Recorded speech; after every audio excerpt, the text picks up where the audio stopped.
जय हिंद दोस्तों, आपका अपने YouTube चैनल SPG के हब में एक बार फिर से स्वागत है। आज की वीडियो में हम 1000 plus most important GK video संग्रह का पार्ट 3 बनाने वाले हैं। तो चलिए शुरू करते हैं। क्वेश्चन नंबर 1, कौन सा देश एक दलीय प्रणाली अपना रहा है? चीन, मंगोलिया, चिली या फिर स्पेन? एक दलीय प्रणाली अपनाने वाले देश का नाम हो जाएगा चीन, यानी option number A correct. Next question, दल रहित लोकतंत्र के पक्ष में कौन था? भूपेंद्र नाथ दत्त, जयप्रकाश नारायण या फिर एम.एन. रॉय या जवाहरलाल नेहरू? दल रहित लोकतंत्र के पक्ष में था जयप्रकाश नारायण जी, यानी option number B correct. Next question,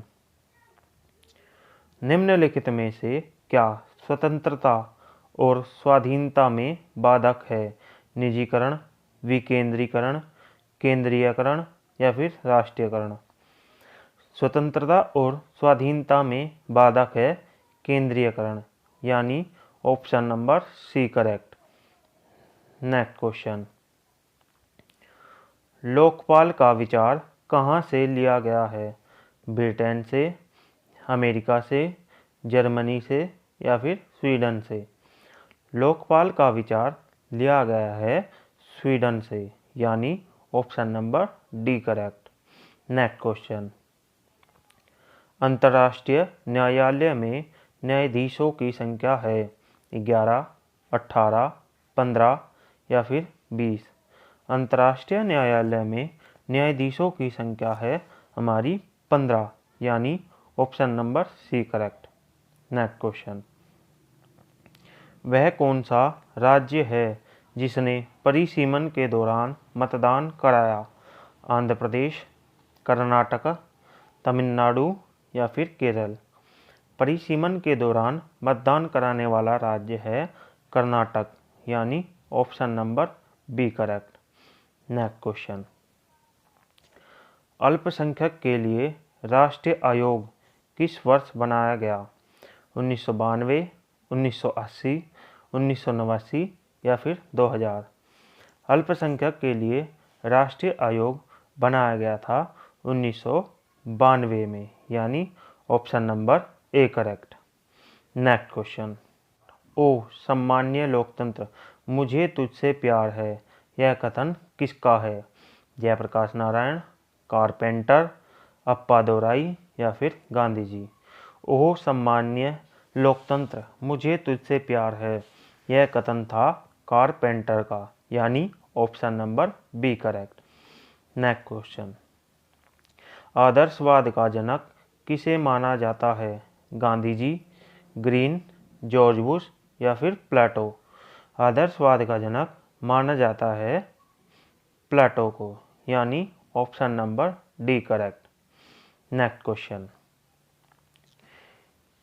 निम्न में से किस प्रक्रिया में लोगों द्वारा चुनी गई सरकार शासन करती है? लोकतांत्रिक, निरंकुश, कुलीन तंत्र या फिर मार्शल लॉ? तो लोगों द्वारा चुनी गई सरकार शासन करती है लोकतांत्रिक सरकार में, यानी ऑप्शन नंबर ए करेक्ट हो जाएगा। नेक्स्ट क्वेश्चन, कौन से दो लोकतंत्र के रूप हैं? संसदीय और राजा, प्रत्यक्ष और अप्रत्यक्ष, राजशाही और राजतंत्र या फिर राजा और राजशाही? लोकतंत्र के दो रूप हो जाएंगे प्रत्यक्ष और अप्रत्यक्ष, यानी option number B correct. Next question, राजनीति और नीतियों से व्युत्पन्न शब्द इंद्रधनुषी गठबंधन शब्द किसने दिया? प्रणब मुखर्जी, अटल बिहारी वाजपेयी, बराक ओबामा या फिर नरेंद्र मोदी? इंद्रधनुषी गठबंधन शब्द जो राजनीति और नीतियों से व्युत्पन्न है वो दिया है बराक ओबामा ने, यानी option number C correct. Next question, किस वर्ष तक भारत में एक पार्टी का प्रभुत्व था? 1977, 1971, 1962 या फिर 1967। भारत में एक पार्टी का प्रभुत्व था 1977 तक, यानी option number A correct. Next question, पृथ्वी पर आने वाले सौर विकिरण को कहते हैं धूप, पार्थिव विकिरण, विकिरण ऊर्जा या फिर सूर्य तप। पृथ्वी पर आने वाले सौर विकिरण को कहते हैं सूर्य तप, यानी option number D correct. Next question, निम्नलिखित में से कौन से ग्रह को पृथ्वी की जुड़वा कहा जाता है? शुक्र, बुध, शनि या फिर बृहस्पति। पृथ्वी की जुड़वा कहा जाता है शुक्र को। शुक्र को ही सांध्य का तारा भी कहा जाता है। शुक्र को ही सांध्य का तारा या फिर पृथ्वी का जुड़वा कहा जाता है। नेक्स्ट क्वेश्चन, कंटूर रेखाओं का वैकल्पिक नाम क्या है? समवर्षा रेखाएं, समोच्च रेखाएं, समविभव रेखाएं या फिर समताप रेखाएं। कंटूर रेखाओं का वैकल्पिक नाम है समोच्च रेखाएं, यानी option number B correct. Next question, वायुमंडल की वह परत रेडियो तरंगे को परावर्तित करती है कहलाती है समताप मंडल, मध्य मंडल, अक्षोभ मंडल या फिर आयन मंडल।